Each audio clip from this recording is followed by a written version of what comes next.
welcome to VistaTalks, interesting discussions with interesting people from all around the world. I am your host for today, María Roa, and I am delighted to be joined by Angelica Palli. Angelica is a passionate learner with a fondness for foreign languages and personal growth. She strives for efficiency and clarity in everything she does, and although her background is 100% localization, she is very marketing oriented. Angelica is currently working as the Product Localization Manager at Babbel. Well, Angelica, you're very welcome to the show. Thank you. Thanks a lot for inviting me. It's a pleasure to be here. It's a pleasure for us to have you here. Well, let's move on because I have a lot of questions to have with you, and I would like to discuss all of them with you today. Let's try.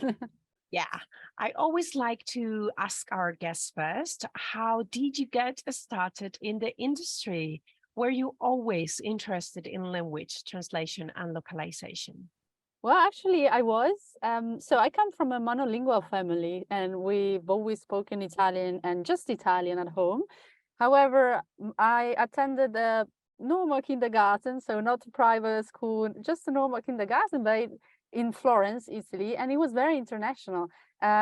So I've always been very fascinated by people speaking different languages. And there was an episode I remember this friend of mine going to her mom and saying, "Mommy, I love you." And I went home and I told my mom, "You know what she said? So my friend said, 'I love you.'" And I said that in English because to me, right, I was Italian native speaker. So to me, it sounded strange that she had said to her mom something different for what I was used to. "Mommy, I love you." And that was stuck with me. And ever since, I think I've always learned languages like all my life. It was a bit of French in kindergarten that I was very passionate. And so I learned some Spanish extra during high school. And then I was just so passionate that I was trying a bit of them all. There was a time where I spent 3 months during the European Voluntary Service in Turkey, and I was trying to, grasp a bit of Turkish out there. And so honestly, there's always been a time in my life where I was learning a language. So French, Spanish, German, a bit of Russian. And now I am with a Czech partner, which is the biggest challenge for me at the moment. Yeah, so this is it. It is funny how sometimes those little things, when we are little, those little things just stuck on our heads, Yeah. and lead us to who we are now. Well, you're now working at Babbel. Babbel has the world's first language learning app, and it's also the best-selling. It's intuitive lessons, which have led over 10 million subscriptions being sold, centered on learning and language through real-life conversations, which is funny because that's exactly how you started, real-life conversations. The "I love you." Can you share a little more information about Babbel, and specifically, what is your role for our audience? Yes, so Babbel is a language learning app. It's actually a very cool app that I've used myself before joining the company, like throughout the years. And I was recently complaining that there's no Czech because that's the one I need. But it has a lot of languages. It has 9 display languages. So 9 are the languages you can learn from. And then there are other 14 languages available. So quite a lot. And it's very special because the courses are precisely designed by education specialists, teachers, and linguists. So they're very tailor-made, and they're not just, copy and pasted from one language to the other. If you're learning German from the Italian app, the German there will be some parts adapted for you as an Italian mother tongue. So that what makes it very special to me. And my role at the moment is Product Localization Manager, but I recently started, like, very short. It's been a very short time since I've been here. And I'm here at the moment, and I'm just taking the time, to look at the bigger picture and trying to put the pieces together because it's a big company. It grew also very fast. So there's a lot of work to do, a lot that can be improved, but it's definitely going to be a challenge. But I think at the beginning in a new position, you really need to observe and take the time to see where things are going and how you can jump in then later on. But that's the second stage. Yeah, so I can't share that much about what my role is because I've really just started. What I know is that I'm really focused on supporting the internal product teams at Babbel. Perfect. But you come from other companies. You've been working, for example, in fintech companies, and leading global teams. It's something that you've been doing for a long time. And that's a very challenging environment. I mean, you've been working with tight timelines, managing budgets, complex strategies, working for multiple clients. As a product localization manager, that's something that you've been doing for a long time. What advice can you share with our audience? So there are a few things that I've definitely learned along the way so far. First of all, it's probably to always look at the bigger picture. When I joined Vivid Money, the fintech app that you were mentioning before, I was leading a small team localization at Vivid Money, which is a very cool app based in Berlin.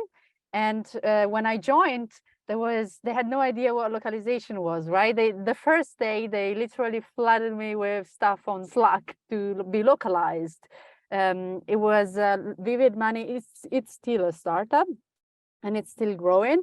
And when I joined, it was super new. Localization was a need that was not there before. So it started when I joined, and I had to build the entire processes and things, and to try and build a system that would be scalable and that would be sustainable also in the mid-long term.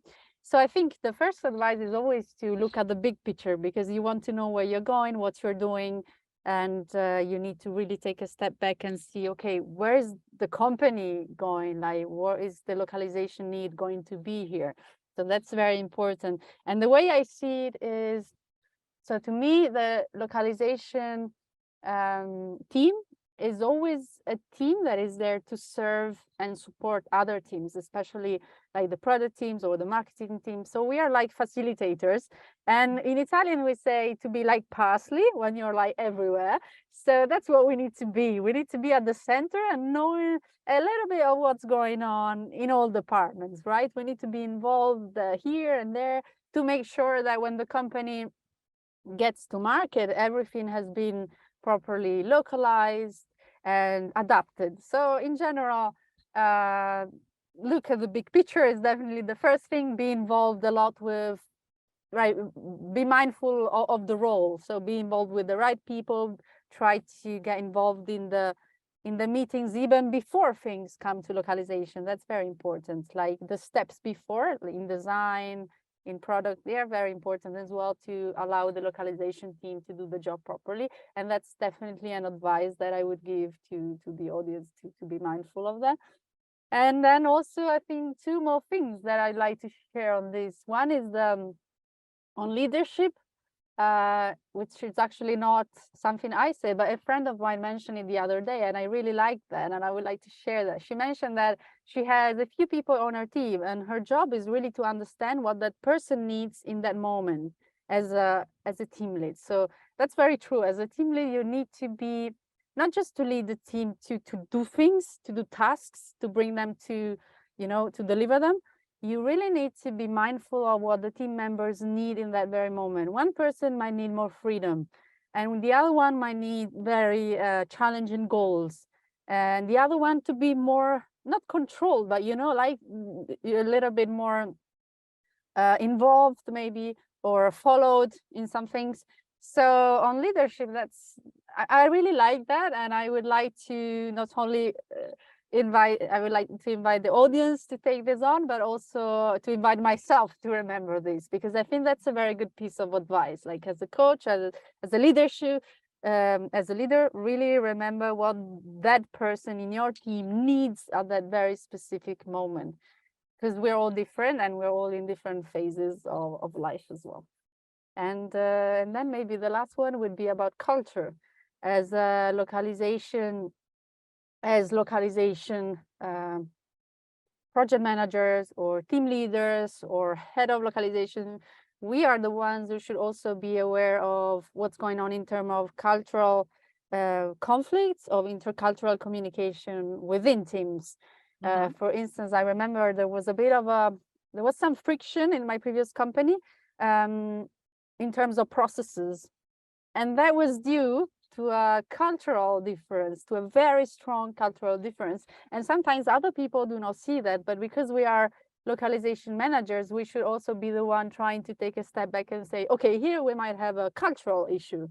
Here something different is going on.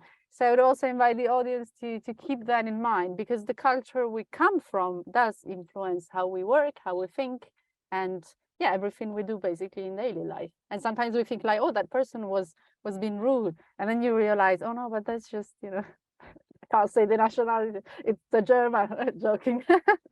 I mean, it's like, the German colleague with the harsh, more direct language, writing an email in English that might sound harsher than it would be in American English. So yeah, lots of things that we need to keep in mind and that I've learned so far, and I'm still learning.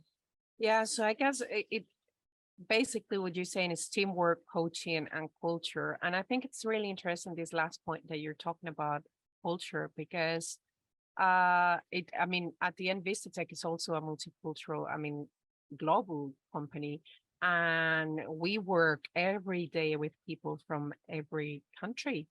I mean, like every day in the marketing team, I'm working with people from Sweden, from the USA, from Ireland. I live in Spain. I'm Spanish. Canada. I mean, like everywhere. And sometimes when we write email, or even when we're talking on Teams, I make jokes, and then after that, I realize I need to say sometimes like, I am joking. Yes, I'm exactly. trying to translate maybe a joke that it's in my head from Spanish to English. And I'm like, maybe I've been too harsh, because when I say it in English, it's not sounding the same way. Yeah, And in Spain, we exactly. are maybe too straightforward, and maybe it sounded really bad in English. And I need Yeah. to explain that, oh, this was a joke. Really, I'm just like, it is a joke. And it's great because my marketing team does completely understand now my sense of humor, because we talk, and we have, obviously we're always having meetings on camera. So they do see that I am joking all the time and all that. But I understand that when you don't do that, and as you say, and you're Right. writing an email, it's really And complicated. can I say something here? It's not just about the like written communications or really talking. It's also because we tend to think that, but it's even more. The example from my previous company has really to do with processes. Like Oh, I was working a lot with Russian colleagues, and they have a different way of working compared to the standard European way of working daily in terms of process. Like I'm talking about streamlining processes and organizing workflows. Like the Russian product teams at Vivid Money were amazing, unbelievably fast. They still put in a lot of work, but they also they can produce stuff unbelievably fast because they are very focused on being out there and testing. Whereas in the European market, we tend to be more conservative. We really like to, especially the German one, but in general in Europe, we tend to, first of all, take a lot of pre-steps. Then we test everything. And just at the end, we go to market. Just at the end, we say, okay, guys, we are ready, we can launch. Whereas the mindset in many different cultures around the world, I say Russia, but a colleague of mine was sharing that's the way they also do it in India. Like they really try to work on a lot of different projects at the same time with different deadlines and different teams. They want to bring everything out there, and just afterwards, when they get the reply, like when the market has yeah. been tested When it's in the live, market, they yeah, see the results, then and then they decide. exactly, then they Yes. go back and they Mhm. adapt it. Yes. And I remember an issue in my previous company where we had someone from Europe who had to work on something like a designer, and the Russian teams were not very happy because they wanted him to be way faster than that. But in his mind, he had to finish one project first, bring it to the end, and then start on the following one, because that's was how he was used to work. Like, you do one thing, you start working on focusing on one, two, done, next. So his timeline was crazy different from what the Russian teams would have wished, because they would have wanted to start on way more projects together and finish everything earlier, but maybe with less detail, less, less precise, Yeah. less final, but just get it done right now. And it was for me very, very interesting to see how culture affects such things and how the people involved often do not notice that. Yeah. Do you think these were some of the biggest challenges you had working with multicultural teams, or there were some others? I think the cultural challenges were many, also in a company that I had worked before, a Chinese company. So no, definitely the cultural aspect is very, very strong, and it's something that, especially in global teams, need to be, I think if you're leading a team, you always need to be aware of that, and you need to also make sure that the people in the team know how you communicate and what you mean. Like, it's good to be as clear as possible. Like, even just a thing as simple as feedback can cause huge issues because it's different. And I've read a few books about this topic, and yeah, it's really a big passion of mine. And yeah, that was definitely one of the biggest challenges, because the technical stuff is always something that you can learn. If you don't know something, you can, you learn it, and then you can implement it. But then there are some aspects which are harder. Yeah, completely. Yeah, I think sometimes it's impossible that well, not impossible, but it's really hard that you understand the culture from someone else if you have not lived in the country or treated with those people for a long time. Treated with people from that country for a long time. Well, I know you also are an expert in coaching. I mean, an expert is a big word. And you have spoke a little about it. Can you let us know a bit more about it? Like, how do you handle when you get into a new team? I mean, what is the first? How do you think people should go on for that? What do you think when you get to a new team?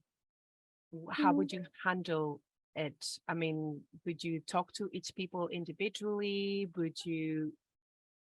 I would definitely start by talking to each people individually. However, this is something that I would like to hear from people even who have more experience than I do, because yeah, I've led a team at Vivid Money, but it was also a smaller team. So this is definitely something that I will need to work on, right, in the next few years. And that's also why I did the coaching course, because I wanted to have a plus and to take things from a different approach. And I think that will help me even more in the challenges I will face in the future, to really take the time to focus on the people. And I'm also, let's say, on this, the thing that's really of interest for me is the development of the different people in the teams, and that's where coaching can help, because it's hard.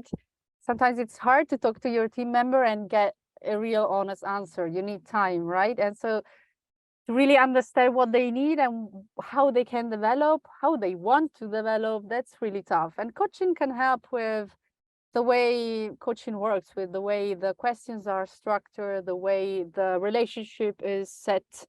So coaching can definitely help everyone who's leading a team or planning to lead that. And it was definitely a plus for me in my professional life. I really learned a lot from the coaching certification.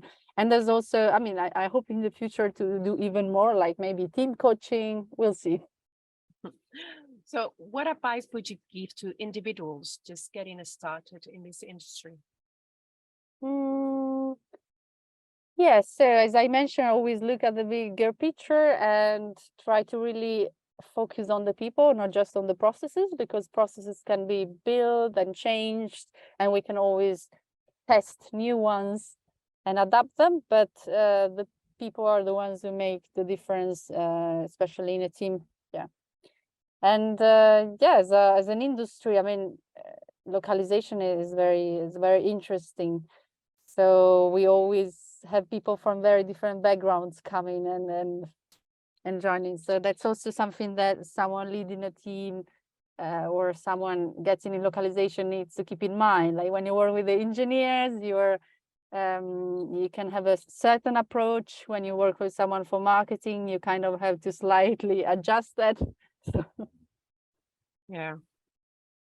Well, I know you said you have just recently started working with Babbel, but we've read that Babbel announced it has sold more than 1 million subscriptions to US consumers in the first half of 2022 alone, with 70% of Americans stating that they would consider learning a new language, most citing travel as a key motivator to do so. Babbel expects its growth will continue. Meanwhile, the US market has overtaken the home market of Germany as Babbel's strongest market. It's crazy. I heard you've been doing some crazy things with some really famous people there. As a product localization manager, it sounds as though you're going to be busy in 2023. Right? Definitely very busy. I can see that as well. I can foresee that. It's not yet the moment, but yeah, no, definitely. It's definitely an exciting time to be joining the company, to see where it's gonna go in the next few years, where and how it's gonna expand. So I'm very happy because also at the previous company, I was lucky to join at a very good moment, like where things could really be a bit shaped and then adapted. And yeah, we'll see how my role will evolve here as well, because it's also always an evolution. And Babbel has a lot of different teams working on different projects, so it's very nice, and I'm sure they'll bring out a lot of new stuff and cool features the next few years. So yeah, I'm also it's gonna be challenging for sure, but it's definitely gonna be interesting also to see how the US, because we have a small headquarter in the US as well, so the main headquarter is in Berlin. So it will be interesting to see how the company evolves on that side, right? So of the ocean. Great. Well, we've come to the end of the interview. It's been so fast. Thank you so much. But is there anything else you would like to share with our audience today before we close? Yes, there is something. So I think what makes the localization industry really special is that it kind of accepts everyone. You don't need to have a pure localization background to become a localization manager. And I've heard a lot of stories from people who were like even doctors. Once I heard a doctor who then specialized in medical translation, completely changed career. So compared to other industries, is an industry that it's way more flexible, adaptable, and that it's very cool. Sometimes you can feel though a bit like you're not enough, or that you would need to have, or that your background is strange, that you know. But what I'd like to say is that I've also felt sometimes, I still feel sometimes like I lack some technical skills, because I kind of also changed path for a while, and I've also done something else, then came back to pure localization. But I think that's the beauty. What I would like to share is that the beauty of the industry, that it always changes, it adapts a lot, and it takes everyone, no matter what your background is. If you are at a certain point passionate in localization, you'll find a way to come in and to enjoy it, because it's way more open than a lot of other industries. Like if you're a lawyer, you know law, that's what you're going to do. But in localization, you have the most varied background, people with the most varied background. And I think that's really where we're going to see wonders in the next few years, because where you have that much variety, you also had a lot of evolution and changes. And so that's going to be exciting to see. Also, with all the AI, so the engineer side of localization, and then the product design side of, there are many different aspects, and the industry is like boiling with news and yeah, I think with you're right. innovation. Very welcome industry, and we have people from everywhere. It's crazy. It's crazy. Well, thank you very much for that. It was a pleasure having you. It's a And pleasure for me too. Thank you. yeah, we hope to have you later on when Oh, that'd you're be nice. born into the new role, so we can talk a little bit more about it. Be happy to. Yeah. Thank So you. that was the end of today's show with Angelica Palli. Please make sure to tune in again to see or to listen to the next VistaTalks show, where we will be discussing more interesting topics with interesting people from all around the world.